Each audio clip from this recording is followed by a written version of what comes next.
एक ऐसी परिस्थिति में जब हम देखते हैं कि उधर हरियाणा, उत्तर प्रदेश, बिहार में भी एक लंबे समय तक ओबीसी या शेड्यूल क्लास के लोग राजनीतिक नेतृत्व में रहे।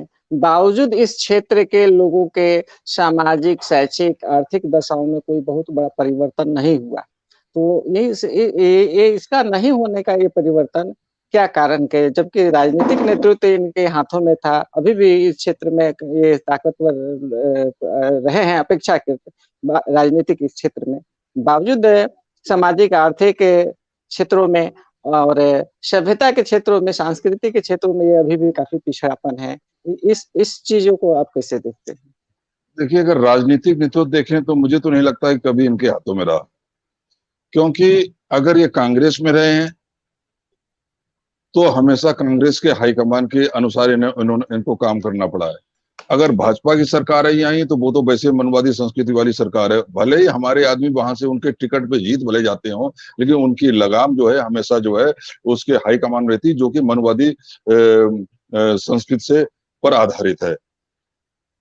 एक दो बार ऐसे लोगों के संग आए हैं, जैसे कि उत्तर प्रदेश में बसपा की सरकार बनी या ओम प्रकाश चौटाला की वहां सरकार बनी, तो ये लोग भी कोई बहुजन विचारधारा से प्रभावित नहीं थे। उत्तर प्रदेश में जो बसपा जो सरकार बनी है, वो भी आप उसको भी आप ये कहीं नहीं कह सकते कि बहुजन आंदोलन के आधार पर उन्होंने सरकार चलाई, क्योंकि वो भी सत्ता में आए हैं तो भाजपा के सहयोग से आए हैं।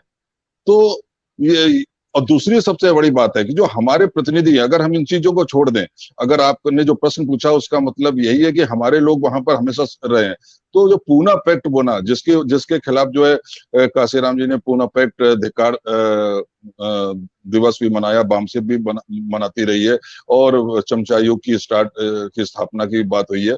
तो और बाबा साहब अम्बेडकर ने भी मजबूरी में पूना पैक्ट किया था, क्योंकि उनको मालूम था कि अगर पूना पैक्ट के द्वारा जो लोग प्रतिनिधि चुने जाएंगे वो कहने को तो अनुसूचित जात के प्रतिनिधि होंगे, लेकिन वो अनुसूचित जात के नहीं होंगे, क्योंकि जो रिजर्व कॉन्स्टिट्यूंसी होती है वहां पर जो व्यक्ति जीतता है वो पूरी तरीके से दूसरे समाज के वोटों पर डिपेंड करता है। इसलिए जब भी वो जीत कर अपने कॉन्स्टिट्यूंसी में भी जाता है तो वो एससी के जो एरिया में नहीं जाता, क्षेत्रों में नहीं जाता, वो बुद्ध विहारों में नहीं जाता, वो जाता है तो सीधे मंदिरों में जाता है, और वहां के जो सामंत हैं, जो सवर्ण सामंत है, उनके पास जाता है, क्योंकि उन्हीं के आशीर्वाद से वो इलेक्शन जीतता है।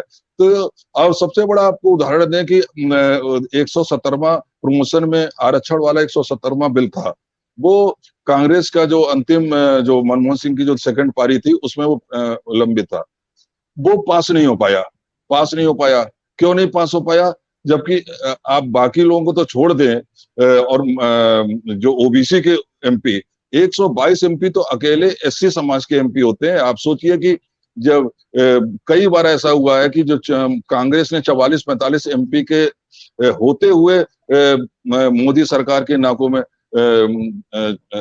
दम कर दिया, इतना उन्होंने बवाल किया भाजपा। लेकिन एससी समाज के 122 एमपी कभी एक साथ उठकर खड़े होने की हिम्मत नहीं दिखा पाए प्रमोशन रिजर्वेशन के बिल को पास कराने के लिए, और परिणाम ये हुआ कि जिस मनमोहन सिंह गवर्नमेंट ने प्रमोशन रिजर्वेशन बिल को लेके आई, वो ऐसे ही पड़ा रहा, वो सरकार चली गई। और बाद में मोदी सरकार आई, वो तो कभी चाहेगी नहीं, वो तो वैसे भी आरक्षण विरोधी है। तो इस प्रकार हमारे प्रतिनिधि होना, संसद में होना, ये एक अलग बात है। वो प्रतिनिधि किस विचारधारा पे काम कर रहे हैं, किस अपनी सत्ता बनाए रखने के लिए किसके प्रति समर्पित है, ये ज्यादा महत्वपूर्ण है। जब तक हमारे प्रतिनिधि हमारे आंदोलन के प्रति समर्पित नहीं होंगे, हमारी समस्याओं के प्रति नहीं समर्पित नहीं होंगे, हमारी जो सामाजिक गुलामी है जो आज भी चल रही, उससे मुक्ति दिलाने के लिए उनका उद्देश्य, उस उद्देश्य पे समर्पित नहीं होंगे, तो ऐसे प्रतिनिधियों का विधानसभा लोकसभा में बैठने से हम कोई ये उम्मीद नहीं कर सकते कि वो हमारे हितों के लिए काम करेंगे। आप सोचिए कि प्रमोशन रिजर्वेशन का बिल जो फाड़ा गया, वो किसने फाड़ा? वो एक एससी समाज का व्यक्ति था, यशवंत सिंह, उसने फाड़ा। वो तो चूंकि हाईकमान ने उसको बोल दिया था। तो ये लोग जो है उनसे हम ये बिल्कुल भी उम्मीद नहीं कर सकते, क्योंकि ये मानसिक गुलाम है। उन्हें दोबारा एमपी बनना है, दोबारा विधायक बनना है, और जिस पार्टी के दम पे बनना है या जिस समाज के दम पे बनना है, तो वो उसी की बात करेंगे।